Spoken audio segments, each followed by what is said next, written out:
एक आयताकार मैदान दिया हुआ है जिसकी आपको साइड दी हुई है और भुजाएं 11 और 14। तो सबसे पहले एक आयताकार मैदान आप बनाइए। मैंने आपसे बोल दिया कि भाई 14 सेंटीमीटर आपका लंबा है और 11 सेंटीमीटर आपका ये चौड़ा है। इसका क्षेत्रफल एक वृत्ताकार मैदान के क्षेत्रफल के बराबर है। तो इसका क्षेत्रफल जो आ रहा है वो 154 आ रहा है और वह वृत्त का क्षेत्रफल पाई आर स्क्वायर के बराबर हो जाएगा, पाई आर स्क्वायर। आप जैसा कि जानते होंगे कि जब पाई आर स्क्वायर आपका 154 के बराबर होता है तो चार्ट के माध्यम से रेडियस 7 होती है। ये चार्ट इतनी इफेक्टिव है दोस्तों, इतनी इफेक्टिव है कि आप सभी विद्यार्थियों के क्वेश्चनों को चुटकियों में हल करवाने के लिए पर्याप्त है। सर चार्ट क्या है वो मैं अभी बताऊंगा आपको। तो रेडियस आपन ने 7 निकाल दिया। तो अगर रेडियस अगर 7 होता है तो उसकी परिधि कितनी हो जाती है, 44। यानी कि आप ऐसे सवाल का जवाब आप 5 से 10 सेकंड में दे सकते हैं अगर परीक्षा में आप बैठे हैं तो। सर अब चार्ट से क्या होगा, अब चार्ट क्या होता है मैं उसके बारे में चर्चा करता हूं अगली स्लाइड में आपके लिए।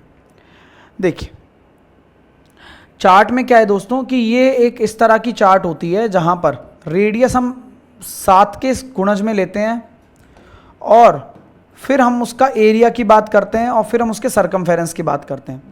अगर रेडियस अगर 7 है तो आपका जो एरिया होता है, एरिया आपका पाई आर स्क्वायर होता है, सरकमफेरेंस आपका 2 पाई आर होता है। अगर रेडियस अगर 7 है तो एरिया आपका पाई आर स्क्वायर हो गया यानी कि 154 हो गया, यानी कि रेडियस अगर 7 है तो सरकमफेरेंस आपका 44 हो गया। तो यह एक सीक्वेंसिंग होती है जहाँ पर आप रेडियस को 7 के मल्टीपल में लेते चलते हैं और एक चार्ट बन जाती है और जो आपको याद भी रहती है। ठीक है, चलिए तो यहाँ हम ये कह सकते हैं कि अगर रेडियस को मैं 14 कर लेता हूँ तो एरिया आपका क्या होगा, आपका स्क्वायर में है तो 4 टाइम्स हो जाएगा, आपका सरकमफेरेंस 2 टाइम्स हो जाएगा। रेडियस अगर आपका 21 है तो जो आपका एरिया है वो आपका 9 टाइम्स यानी कि 1386 और सरकमफेरेंस आपका 132। रेडियस अगर आपकी 28 है तो एरिया आपका 2464, सरकमफेरेंस 176। रेडियस अगर आपकी 35 है तो एरिया 3850, सरकमफेरेंस 220। रेडियस अगर आपकी 42 है, एरिया आपका 5544, सरकमफेरेंस 264।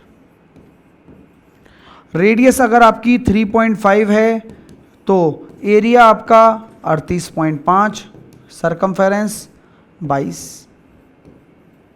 रेडियस अगर आपकी 10.5 है तो एरिया आपका 346.5, 346.5, सरकमफेरेंस आपका 66। ये पूरा चार्ट है जिसे आप नॉर्मल वे में भी आप याद रख सकते हो। सर ये याद कैसे होगा, जब आप लगातार ऐसे प्रश्नों को बनाएं तो कैलकुलेशन कम करें, चार्ट ज़्यादा रिवाइज करें, अपने आप याद हो जाएगा। तो ये याद रखने की टिप है और आप इसे अपनी कॉपी में लिखकर अपनी टेबल के सामने चिपका लें।